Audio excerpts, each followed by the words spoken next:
Southland is top of the unfortunate leaderboard for Covid-19 cases, with 108 people with the virus, ahead of Auckland's 104. Meanwhile, the Southern DHB is waiting on test results for 38 staff after 2 nurses were confirmed to have Covid-19.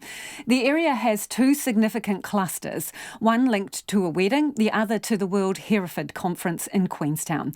Joining me now is the Southern DHB CEO, Chris Fleming. Kia ora, Chris. What can you tell us about the latest test results? Any more positives in that group of staff who have been tested? Kia ora, Lisa. I'm pleased to say that of all the test results that we've got back, there remains only 2.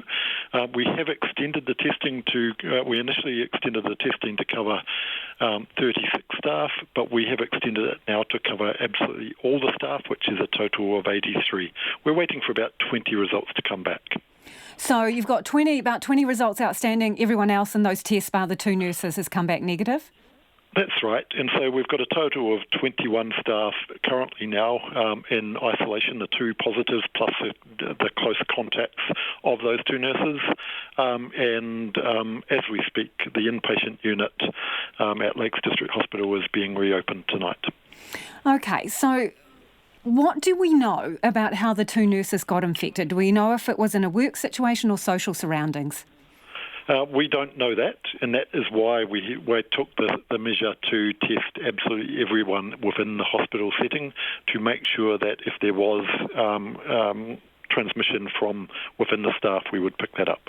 So still unknown, the origins. You've got more cases than anyone in your area, more cases than Auckland. So why do you think that is?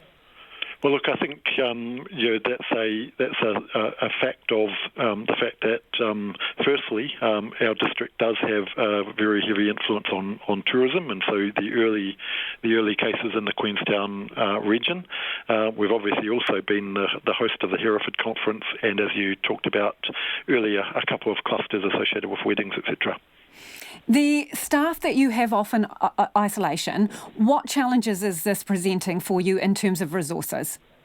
Well, presently, as I said, we're reopening the inpatient unit. There will be limited capacity there. When we closed the inpatient unit, there was only 1 inpatient in the unit at the time. What we'll need to do when we get the final results of the other 20 or so staff tomorrow, we'll reevaluate the situation there. And if we need to bring staff in, we'll to make sure we've got sustainable rosters. That's what we'll have to do. When you say you're going to have limited inpatient capacity, what do you mean exactly? Well, normally there is only a very small number of patients in the inpatient unit in Lakes District Hospital. A small number is in 1 to 6 sort of numbers. But if we did get an influx of patients needing admission tonight, then we would need to transfer to Dunstan or Invercargill Hospital. So are you facing any other particular challenges, and what conversations have you had with the Minister about what you might need for your area? Look, we're facing challenges like every other district is. We have the government has provided ongoing funding to address issues like the investment in the community-based assessment centres to make sure we're testing, making sure that we're stamping it out.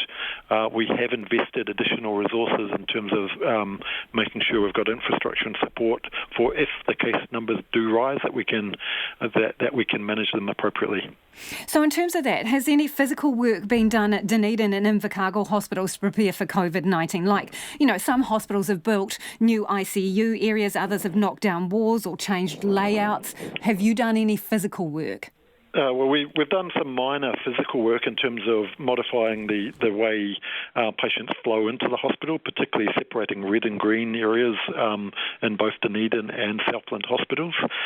We have also, as you'll be aware, we've been redeveloping our ICU, and so the plans that we have in place, we have now got plans to be able to increase our capacity for dealing with patients that need ICU treatment for COVID-19 in Dunedin from 2. We've got currently we could only deal with 2.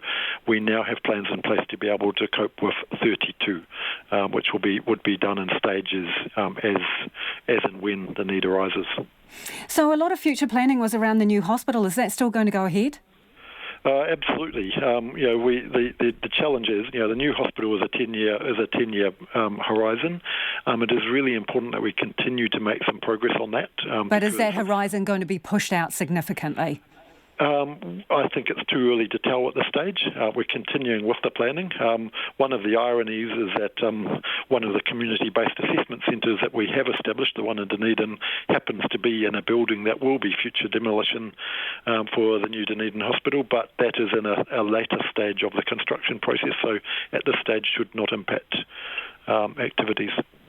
So can you tell me how many elective surgeries you've had to cancel? Because, Checkpoint has done a number of stories on wait times in your area, and this presumably is going to add to those wait times. So how many elective surgeries have you had to can?